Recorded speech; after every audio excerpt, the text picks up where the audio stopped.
What's going on, CDO fans? Welcome back to the channel. Today, we're going to be talking about Atlanta FaZe's season and why they seem to underperform in grand finals. If you do enjoy CDL content, make sure to like and subscribe. I really appreciate all the support we have seen recently. I'm looking to hit 500 subs by the end of the year, and I can't do that without your support. So with that being said, let's hop right into the numbers. So first things first, I think the best way to start this is to kind of set the stage for you all. Obviously, as we all know, Atlanta FaZe made 4 out of 5 grand finals this year, and they didn't win a single one of those events. If we look at FaZe's map count for the entire season, I think this really paints the picture as to how disappointing they were in grand finals. So as you can see here on the Breaking Point website, their overall win-loss in maps was 102 wins to 70 losses, which was a 59.3% map win percentage, as well as they won 68.3% of the series that they're a part of. But when it came down to grand finals, FaZe was 9-20 in map count when they played in the grand finals. Breaking it down by event, they lost 5-2 in Major 1, 5-2 in Major 2, 5-3 in Major 3, and then 5-2 in COD Champs. And this broke down to a 2-7 hardpoint record,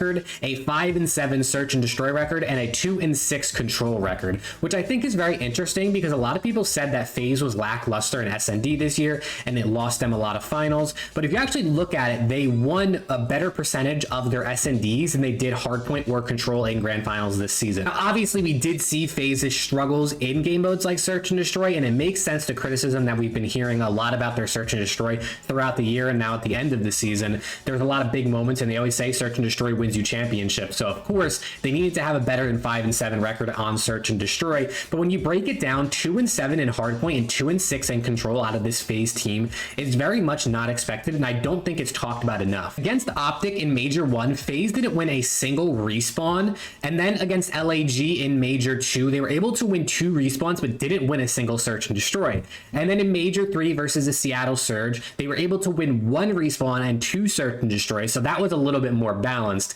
And then in champs against LA Thieves, obviously they only won 1 respawn, which was the control, and then they only won 1 search and destroy. So overall, they were very bad in the grand finals in every single game mode. But if we switch back over here, we can actually look at their game mode map records for the entire season. And as you can see, they had a positive record in every single game mode throughout the whole season. 43-28 in hardpoint, 32-25 in search, and then 27-17 in control. So they were very good and had a positive win rate in every single game mode throughout the entire season. But when it came down to grand finals, they won less than 50% of their maps. Now I want to touch on more of the individual performances and their KDs. I know as Call of Duty fans, a lot of us like to look at the numbers and look at the KDs. Obviously, they do not tell the whole story, but I think it's very interesting to look at these numbers for Atlanta FaZe because you can really see how much they fell off when it came to playing in the finals versus every other match they played throughout the year. Kicking it off here, we can see their overall KDs on every single game mode, right? You can see this column right here is their overall KD for every game mode, as well as their overall KD as a team in each game mode. So you can see they obviously had a positive overall KD in each game mode as a team,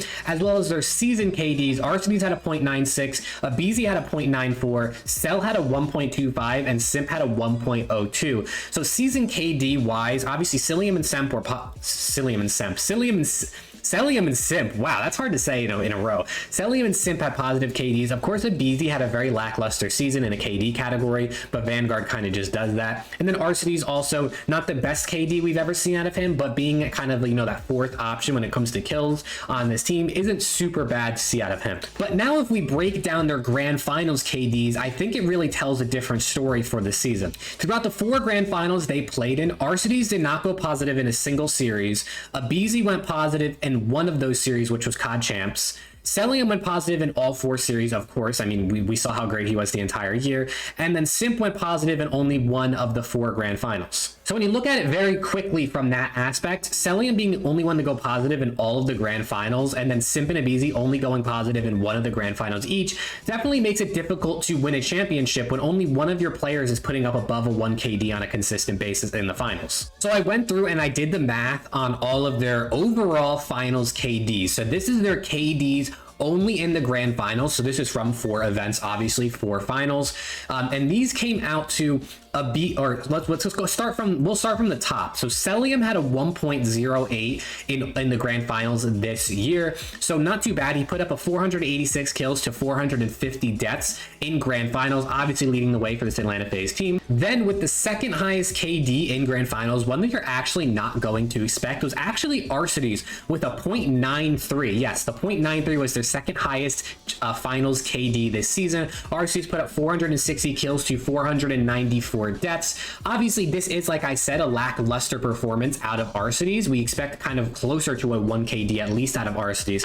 But being their main AR, being their IGL, their leader, and not necessarily being brought in this team to be the Slayer, it's not terrible to see him sitting around a 0.93. Then their third worst finals KDs was aBeZy with a 0.92 with 508 kills, which was the most kills that any of them saw in the finals, to 552 deaths, which was obviously also the most deaths that we saw in the finals. A 0.92 out of aBeZy sits around what he put up in the season, obviously, but not what you expect out of aBeZy, who really can be the X factor for this Atlanta FaZe team. And then lastly, of course, the only one left, the worst finals KD we saw of Atlanta FaZe was Simp with a 0.91. So Simp was a 0.91, aBeZy was a 0.92, Arcitys was a 0.93, and then of course Cellium was a 1.08. So Simp put up 483 kills to 531 deaths in grand finals. Definitely had really bad grand finals performances all around this year, except for the 1.05 he put up against the Seattle Surge in Major 3. I think overall, displaying these numbers to you, it kind of makes you question why Arcitys was the one who got dropped. I'm not saying anyone should be dropped. Personally, for me, I think the Atlanta FaZe team should have stuck heading into Modern Warfare 2. We saw how good they have been throughout the past couple years, and Vanguard really was kind of a game unlike any other Call of Duty in, you know, the sense of how it played and how it affected individual performances for players. So for me, I think they should have stuck, but it makes me question why Arcitys was the one to go, unless there was personal issues that went on behind the scenes between these players. I see a lot of people trash talking Arcitys on Twitter, on TL, talking about he should be the one dropped. He had bad KDs. He always underperformed. And as he might have had not the greatest KD that we've seen out of him throughout the entirety of the season, like I just told you in the previous segment, he actually had the second best KD in grand finals. And considering the fact that they were able to make it to grand finals with Arcitys on this team, you would think that his performance in grand finals would really matter. And Simp and aBeZy played worse in grand finals, so you can't really blame Arcitys for this fact, because it's not like they weren't making finals at all. They were actually made 4 out of 5 finals, and Arcitys played about his season average in grand finals. But Simp, who is supposed to be their star player, who everyone is considering to be, you know, a top 5 player year in, year out, and also kind of like the guy who they say always puts up a good KD with Cellium, Simp actually had a very, very bad grand finals performance throughout the entire season. And it's not supposed to be a shot at Simp, but I'm just trying to put out the facts here, that everyone says, oh, Simp and Cellium have good KDs and Arcitys is bad this year, when in reality, Simp actually had the worst KD in grand finals where it mattered most. So for all the people that want to trash talk Arcitys and say it's good that he got dropped, I think your points are usually invalid, because you're bringing up the fact of KDs when it mattered most, Simp and aBeZy also had bad KDs. When it really came down to it this year, Atlanta FaZe were the most consistent team and were able to make 4 out of 5 grand finals, which is an absolutely amazing success rate. But in the grand finals, they were not able to really push through and show the resiliency, show the composure, and also just kind of play that consistency they've seen all year long to win an event. Just from a spectating perspective, you could see that the teamwork wasn't always there for Atlanta FaZe in the grand finals. It definitely seemed like a lot of other teams, as we saw, you know, a different team won every single event, and I think other teams might have just wanted it more. You know, you look at Major 1, this Optic team has a lot of expectations. They're at their home major. They end up coming out and winning it. You look at Major 2, this LAG team coming in with a substitute player. Obviously, Smart is in for Gunless. They're in the losers bracket, you know, and they have to make this run.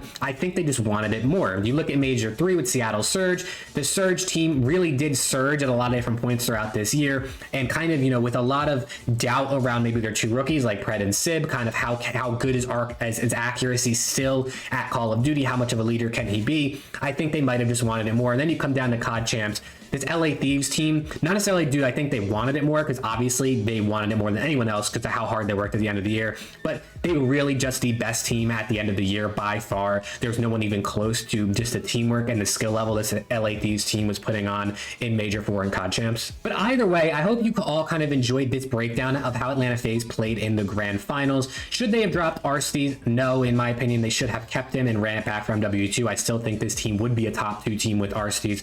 Hopefully with whoever they bring in, whether it be Slasher, a buyout of someone like Insight, you never really know. I think this team will still be, you know, a top 3 team no matter what, but I think they're really going to be missing something that Arsteez brought to the table. Thank you all so much for watching. If you enjoyed, drop a like, subscribe for more CDL content. I'm going to be doing more breakdowns such as these to kind of fill out this off season, because once Roster Mania slows down, it's going to be a lot less to post about. So make sure to subscribe for more CDL content, and if you're interested in MW2 leaks, subscribe for that as well. And with that being said, hopefully I will see you all in the next video.